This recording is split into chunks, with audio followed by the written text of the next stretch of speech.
Hey guys, welcome back to AgamidCG. Today I wanted to make something Valentine's Day themed. And there's so many things that people are making with 3D printing that kind of just sit around everywhere. So I wanted to make something that's just not going to be another desk collector. And I thought, why not make something that Jenna could use?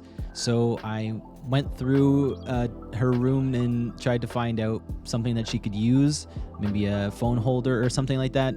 But I noticed that her headphones were just kind of laying on her desk and she didn't have any space to put them anywhere. So maybe to get her some more desk room, I thought maybe I can make her a headphone holder. Something that she can probably screw into the Billy bookcase she has. So that's what my goal is today. So we're going to go through and sculpt something that she can use and 3D print it. So let's dive in and start sculpting. So I started with a concept for a quokka, or I started with references for a quokka. I had a bunch of cute things I wanted to make, from Digimon characters to something cute. When I think of anything cute, I think of like the beginning phase Digimon characters that they kind of have like a very babyish, tiny shape. But I thought the quokka is just such a cute animal, and that would be a really cute thing for me to make and for her to have hold her headphones for her.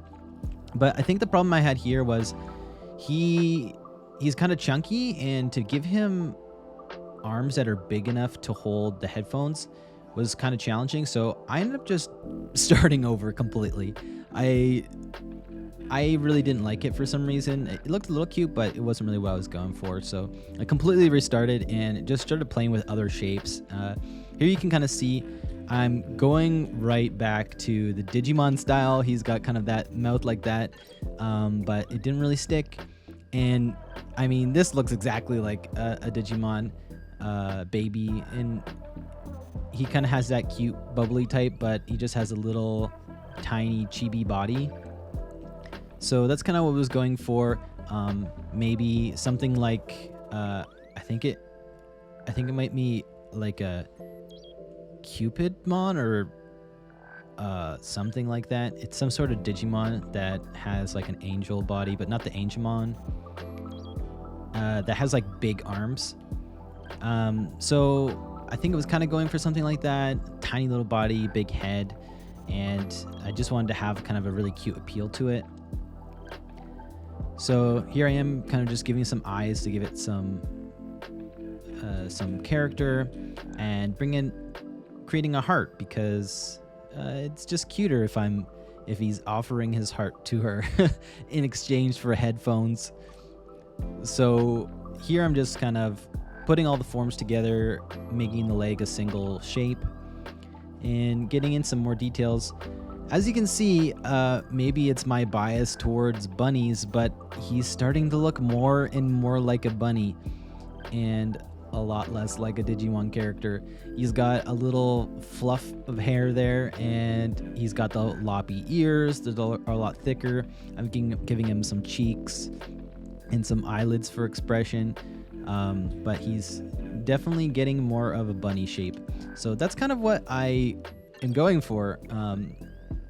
I tend to play a lot with the teeth. There's so many ways to do bunny teeth, and bunny teeth are actually kind of ugly and creepy. So I find when you're going to do it in a stylized way, you kind of just make it this little chunk, or like one big tooth with maybe a little bit of detail. But really, if you make actual bunny teeth, they're just like two long, scary hooks. If you ever seen a bunny yawn, it is the cutest and creepiest thing ever. So I recommend it.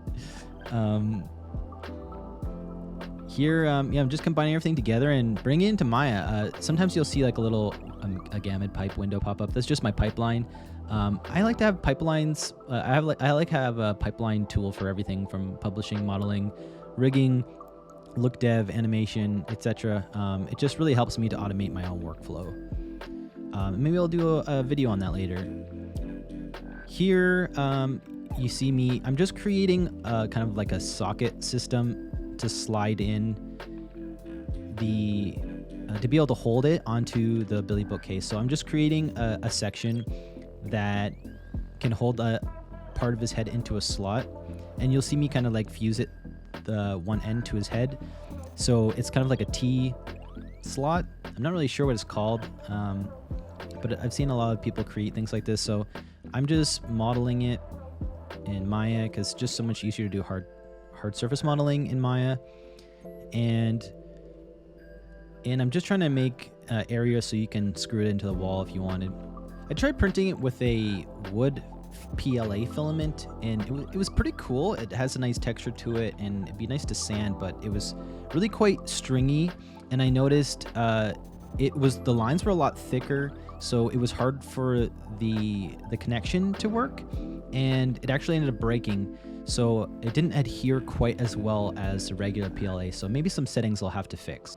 And because it broke, I had to go back into ZBrush and make some adjustments. Here I'm trying to make his arms a little bit beefier without ruining the appeal too much.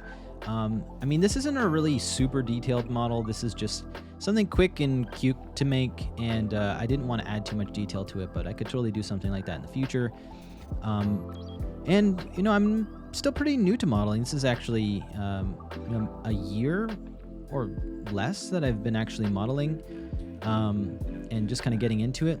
So here I have it back in Maya again, and like I said, the connection on the wood filament didn't really work as well as I would have expected, so I made it a little bit thicker on the open section. And here I have it in Prusa again, and I'm just trying to have my settings for a 0.6mm nozzle. And because I don't have a time-lapse setup, here's the time-lapse in Prusa by me manually moving the tool.